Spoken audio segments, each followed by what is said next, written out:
Thanks for tuning in to another starting lineup edition of our NASCAR coverage on Proline TV.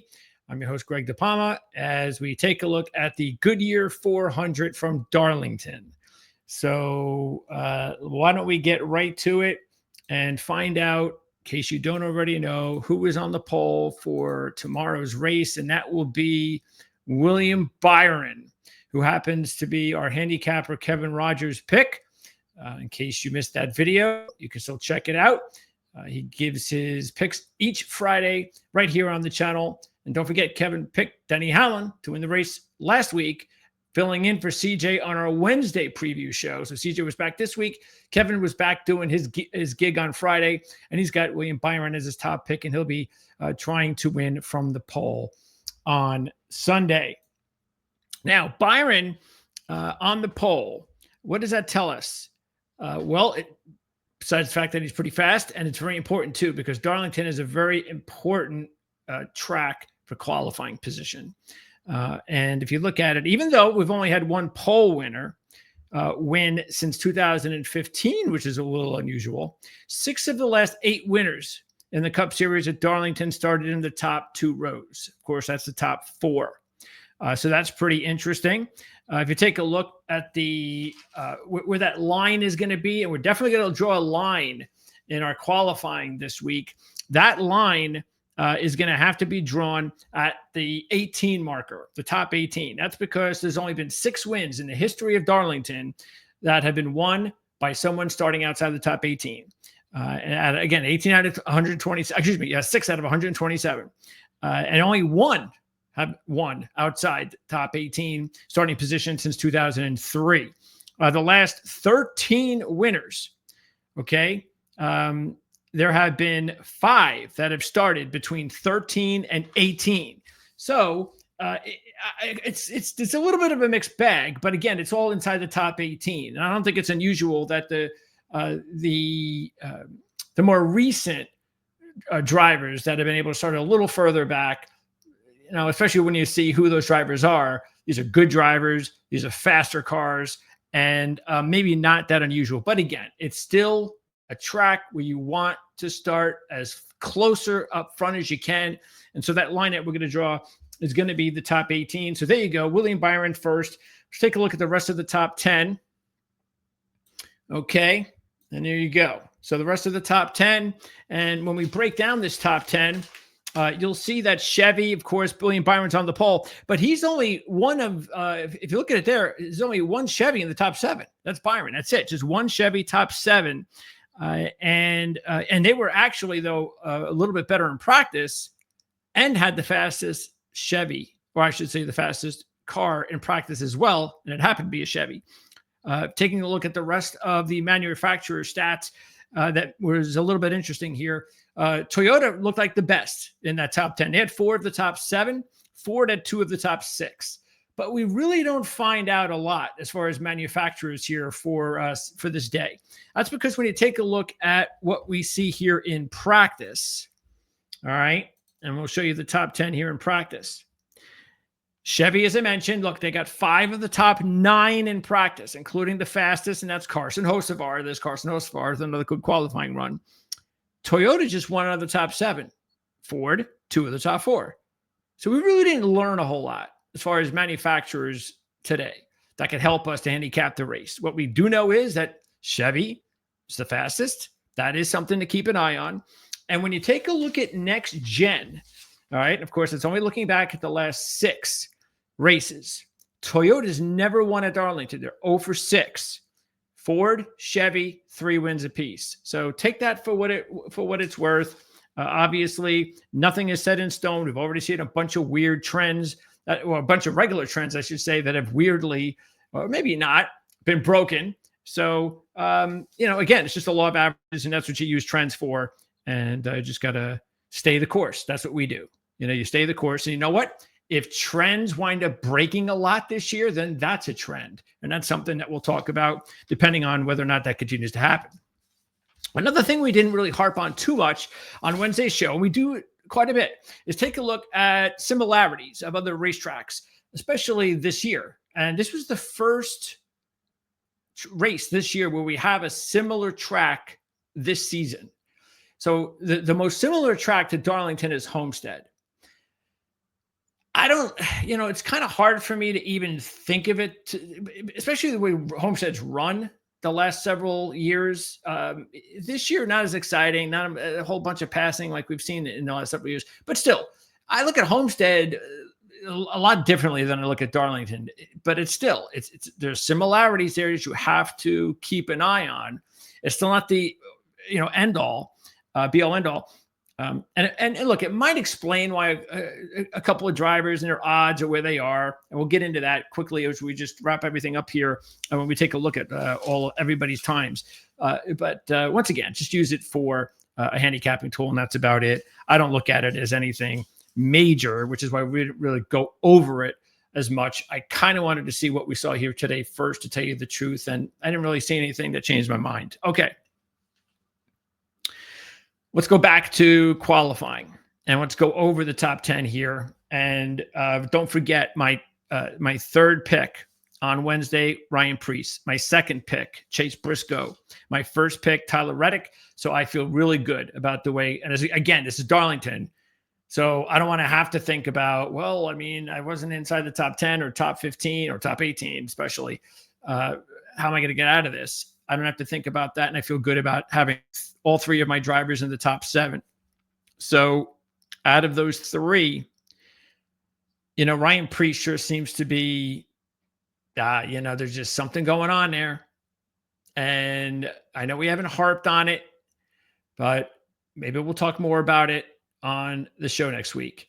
But the fact is, this is just a different Ryan Preece. It's no accident. He's on a new team.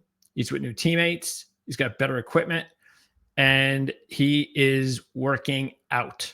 So now I put some good money on him because he was 45-1 the other day. There's no way you're getting 45-1 now. So I think those odds are going to be just really chopped. Maybe you still get 18, right around there. So I think if you can get 15 to 18 or higher, you never know, then still go after it. Because I just have this. Ryan Preece is just in a zone right now, and I would not want to not have him while he's doing what he's doing, and then setting himself in this position now on Saturday to just pass up the opportunity. So hopefully you took him on Wednesday or before qualifying, and the odds were off the board. But we'll see. Either way, if he doesn't win on Sunday, and his odds remain like sort of Alex Bowman's have, and I think they will, you're going to have to really think about taking him on an every week basis or almost every week basis, because he's going to hit. All right. Briscoe, my other pick, was 15-1 on Wednesday. His odds might come down a little bit, but I don't know. Maybe not. He was 14th in practice. And then you have Reddick, as I said, at 6-1. He was 16th in practice. So Briscoe was 14th in practice. Preece was 11th in practice. So again, I still feel very strongly about those 3, obviously. And I think they're in good position. Denny Hamlin winning last week. He was 12th in practice. So that's, and look, Denny Hamlin, same type of career here at Darlington that he was having last week over at Martinsville, where he won a bunch of races, but it had been a while. Well, same thing here. He's won a bunch of races, but he hasn't won one since 2021. Wow, right? Big drought. But still, he's in his own little zone. He dominated last week. He was also 5th at Homestead, again, for what that's worth. And he had a couple pretty good solid showings here. He was 7-1. I don't think those odds will change a whole lot, but look, I'll tell you one thing. If you took him last week, you should take him this week. Then you have, speaking of Toyota, you've got Bubba sitting there in 5th. Now, Bubba is just doing really well in practice the last several, and qualifying really more than anything the last few weeks. And the only thing that we didn't like about him this past week were his odds, dropping all the way to 16-1. Normally, you're getting Bubba in the 20s, sometimes even 30s. But now, 16-1, that's just, look, he's been really good here in the next gen with an average of 11.8. He was on the pole, leading 37 laps. And that was, I believe that was one of last year's races. Matter of fact, in his last 5 races at Darlington, he has 4 top 10s. And the only race he does not have a top 10 was the one that he was on the pole leading 37 laps. So this has been a really good track for him. He was 3rd at Homestead. He followed it up with 3rd again last week at Martinsville. So he's on a really nice run. And now that he's sitting there at 5th, maybe the practice speeds will keep him there, especially since the odds were low to begin with. I can't imagine they're going to keep dropping for Bubba. So you know what? I think he's in a pretty good spot. And if you want to take him at 16-1, it's probably not a bad idea. As far as the rest, Blaney's the other one that really sticks out. Now, he was a little bit slower practice to start with, the 13th. And Blaney was the one that we were really shocked about. Even though he's my favorite driver, I don't think he deserved to be a co-third choice here. He's only led 22 career laps at this racetrack, never had a top 5. I'm sorry, but he's only able to finish 132 laps last year at a 660 at this track. That's some issues at this track he had last year. And then he had, of course, the bad issue at Homestead, even though he probably had the best car.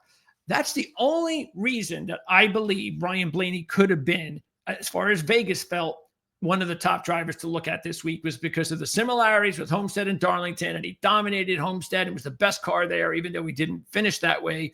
So we're going to put him back up here. I think that's a dangerous way of and not beneficial to us as fans or people who want to wager on a driver. No question about that. Look, he was 18 last spring. I'm not saying he should have been 18-1. I still think he probably should have been somewhere around, let's see, whose odds were a little bit further back. I probably would have put him behind Byron and Bell. So I probably would have had him somewhere around 12-1, something like that. Now, are you going to get anything different here? No. We saw what happened. What was it, last week? I think it was, when he was one of the favorites and started in the rear and ended up with pretty much the same odds coming in to Saturday, coming out after doing nothing in qualifying and practice. So yeah, there's a lot of people betting Ryan Blaney now, but they're not getting anything out of it. And I haven't been betting him, as you know. So, and I'm not going to bet him again. I just don't see any reason why to do that at that number. It's just not a good number to go at Ryan Blaney. His teammates, I mean, Austin Cindric, that was surprising. But he's, look, he was 40-1 the other day. Honestly, I can see that dropping, but I don't think it's going to drop tremendously. You're still going to be able to get a good number on Cindric, but he doesn't have a great history here. He's in the Cup or even in the Xfinity Series.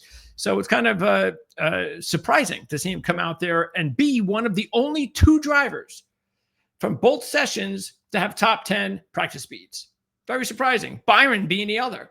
So look, I don't know. I mean, look, if you're still getting a big number on Cindric, then go ahead, put him in as your long shot. If you're getting 20-30-1, if all of a sudden you get some ridiculous number, then forget it. The bargain's done. It's over with. I don't even think it ever was a bargain. But look, the fact that he's qualified in practice, well, why not? Let's go ahead and give him the benefit of the doubt if you want for a big number. Other than that, Kyle, things have not been going well for Kyle. And the last several races, he's only got 1 win here in his career. So why would I take him here? Matter of fact, since he's been in the Chevy in the next gen with Richard Childress, he's never led out. And the 8th qualifying spot, that's okay. That's good. But the practice speed was 25th. So I'm not sure what we're going to do there. His odds were 18-1. I don't think they're going to change much. And matter of fact, it might even go up. So I don't know. I just don't think this is a good time to take Kyle or even Ryan Blaney. And I think there will be a time, no doubt about it. And maybe it'll come real soon. But I think what I want to see out of Ryan Blaney first is probably another good top 10 run, maybe lead some laps. Then I'll be ready to pounce on Ryan Blaney in his next race. Look, Talladega's coming up. So he's going to be a draw there. Let's take a look at the rest of the numbers here. Gibbs, Hocevar, Buescher, they're interesting because CJ had Gibbs as his 3rd choice, his overall long shot, and Gibbs is starting to show signs of coming out of it. So, and because he's not in the top 10, I think you're still going to get a good number here on Gibbs. So if you didn't listen to CJ the other day, I think this is a good spot to take Gibbs. If you look at it, last year, don't forget, in one of the two races, he led 34 laps and was second. And he was 13th last week. So he's just kind of getting out of that little spot he was in. He was also eighth in qualifying, as we just, eighth in practice. So yeah, I think Gibbs is definitely a good play here. I don't really think those odds will drop tremendously. You're probably still going to be able to get between 30 and 40 to 1. Look, Hocevar wound up with not only here, he's got the 13th qualifying position, but as we showed you, he's the fastest in practice. So now he was 65 to 1. So what do we do with Carson Hocevar? Does he have any sort of career here? Well, he does. And I think this is one of those weeks that you probably should, because his odds are still going to be pretty big, that I would throw a buck or two on him. Why? He has one race in the Xfinity Series. Here he's finished sixth in 2023 from the 25th position. And then in the Truck Series, he has 3 top fives out of 4, including a runner-up, and an average finish of 5.3. This is a good track for Hocevar in his career. So I would say, yes, take Hocevar. You're still going to get a big number unless it's just completely goes way down, which I have no idea if it will. I still think you're going to get a good, handsome number. Maybe you chop off half of it, but still anything in the 30s or even the 20s, high 20s may not be a bad idea. Buescher is CJ's second pick. You see him there at 14th. Elliott is at 15. As we take a look at the rest of the group here, I could pretty much stop it there to tell you the truth as far as notables. And as far as the ones here, again, CJ has Buescher as his second choice. And if you look at Buescher, he had a really good race last year. It was Keselowski, Buescher, and Chastain, 3-driver race to the end, about 12 laps to go.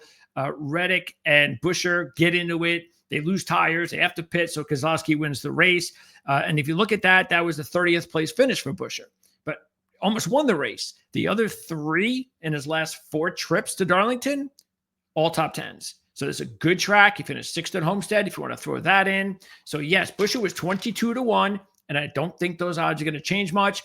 And I'm fine with 14th and 15th because that line that we're going to draw is only going to, where's it? The line is going to be right there. All right. So anything under that, I think is still okay, especially because you're going to get long shot odds. Elliott, I wanted to see more out of Elliott. I thought his odds were really nice at 18 to 1 the other day, but I don't like this. I don't like it that he's just not showing fast enough speed. And this is just a big concern. He hasn't led a lap here in 8 races. So no next gen led laps, but he's got an average finish of 7.8 in the 5 races he has finished at Darlington in next gen. And he's got 4 top 10s in his last 5 on the season. It's just that he's not qualifying well, and eventually you have to qualify well. So look, you're still going to get a good, healthy number on Elliott. And because of that, I still think he's a nice live long shot, and he's in the zone of 18. But man, those guys got to get speed, and they're just not finding it right now. Also here, look, Bell and Larson. Bell is 18 and 17, Logano 18. By the way, there is Larson and Keselowski outside the zone. For Bell, we kind of looked at him. Sure, he was somebody that you want to keep an eye on. The odds weren't bad at 10 to 1. He's on a hot streak and all that. 3rd in one of the races last year. But he doesn't have like a great history here. And he was 29th at Homestead, didn't show anything there. So forget it now, because not only was Bell, 17th in qualifying, he was also 29th in practice. Then you have Logano, who was 34th in practice. So I think he's a pass. And Larson, well, if you look at Larson, you're saying, well, yeah, but Kyle Larson's Kyle Larson, right? And he did win a race. And he was one of those drivers that won a race just a couple of years ago from the 18th position. And he's 19th. Here's the problem, the difference. He was 7th fastest in practice. In this particular run, he is 23rd. So he hasn't shown anything right now. And he's going to be one of the favorites. That's not going to drop. So I do not think this is the week to take Kyle Larson. And also, he'd have to start a new line. It would be just one drop. I mean, you could see Larson starting the new line since he had 18. But I'm just not seeing it. And again, as far as all these other drivers here, Bowman and Jones, Bowman would have been interesting because how good he was at Homestead. But I don't know. I think all of a sudden you got to keep an eye on Bowman because the race wasn't very good last week, and now Saturday wasn't very good for him. Jones is only interesting because he was really fast. I think he was third fastest in practice. And Jones does have, what does he have? 2 career wins at this track, even though, and an average position, but average finishing position of 13.2, which is very good for Eric Jones. But he hasn't led a lap in the last 4, and it has not been a good year for Eric Jones. Now, the other thing I wanted to touch up on, and I'm going to throw in, before we wrap it up, I'm going to throw in, here's the other speeds. So I'm going to throw in, there's Stenhouse and Dillon of the other drivers, by the way. Oh, Haley is maybe someone I should note because I like Haley. Haley was a driver that almost made my long shot list at 200-1. And you might say, yeah, well, he didn't have a good starting position. And no, he didn't. I mean, that definitely, I was not happy about 21st, but he fifth fastest you can see here in practice. That's good. And that maybe shouldn't be surprising for a driver that, if you take a look at his history, Haley here at this track, it really has been quite interesting.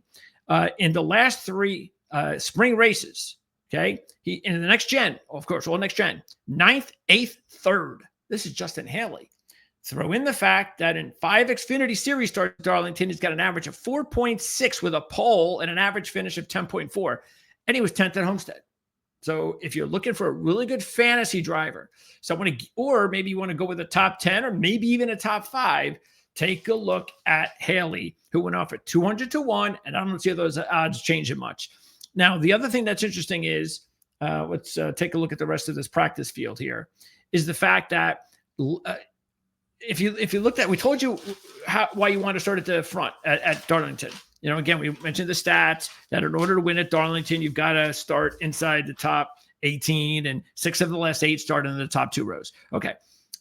Last year, though, here's interesting. Last year, the 2 starting positions were 2nd and 3rd, but the practice speeds were 22nd and 32nd. Okay, so that was an outlier. I haven't seen any of that before. Now, maybe, I don't know, maybe there was weather issues or just something different with the track from the first group to the second group. I don't know. All right. But whatever, the practice speeds definitely were unusual. So in closing, is there anybody with practice speeds way back here? Let's see, what was that? 22nd, I said, and 32nd. So let's see, but right about here, yeah, let's do 22 to 38. Anybody here that we could look at that might go along those lines? Well, I would say no, and the only one would be Kyle Busch. Okay, because Kyle started in the top 10. The only driver between 22nd and 38th that started in the top 10 was Kyle Busch. Mike McDowell. He started 10th. He doesn't count. Sorry, Michael. So, yeah, if you want to go down that road, keep an eye on Kyle. The only thing is, there's a lot of reasons not to take Kyle, like a lot. I just don't know if that's the proper way that you want to be wagering and making your picks and your handicapping strategies based on that. But anyway, I just figured that was interesting to note. And there you go. So that's what it's going to be for the Goodyear 400. Let us know what you think. Questions, comments, anything you want to talk about. You want to give us your picks, that'd be great. We'll talk about it on Wednesday with CJ Radun from RotoWire. We're going to have a link in the description for CJ's DFS fantasy picks from rotowire.com of the race. So you want to check that out. Just signing off. Again, I've got my top 3. I'm definitely going there. I'm not changing my mind there. That's for sure. If there was any other drivers that I would include that I'm a little bit more high on, like I said, I'm going to put some money I'm definitely going to put money on Cindric if they're still okay. And then Hocevar, like I said, I didn't put money on Gibbs. CJ did, but I'll put money on Gibbs now. Same thing with Buescher. So I'll go down that road with CJ for those 2 drivers. And the only other one that maybe sticks out would be Berry, because he's 2nd fastest in practice after starting 24th, but he already has a win already. And that is something that it's going to be hard for me to believe that he's going to win 2 races already this season. But he's never qualified in the top 10 before at Darlington. And one of his 3 Cup finishes at Darlington was 3rd. So, Berry is in a position that he usually is in. He doesn't qualify well there. But that second fastest qualifying run, and you're going to get a big number. Look, if you don't care about that kind of trend, and like I said, the trends, they've been a little weird this year. Maybe Josh Berry's a nice little long shot to throw a couple of bucks on as well. So that'll wrap it up. Thanks for tuning in. Please subscribe to the channel if you are a avid watcher, because we really appreciate that, and that'll help us. If you support the channel, that's the best way to do that. Obviously, liking the video, sharing the video, all that really fun stuff. So we'll have a live show sometime soon. As far as racing, I think I'm going to do it at Talladega, actually. I'm going to try to get CJ to join me, but check us out at some point because that's the best way. You can hit the notification bell. That will let you know whenever there's a video that you're not expecting, something like that. Obviously, you got to subscribe first. And yeah, have a great day tomorrow. Enjoy the race. The weather's fine. There's not going to be any issues there. And we'll see you again in a few days when we preview next week's race in the NASCAR Cup Series here on Proline TV.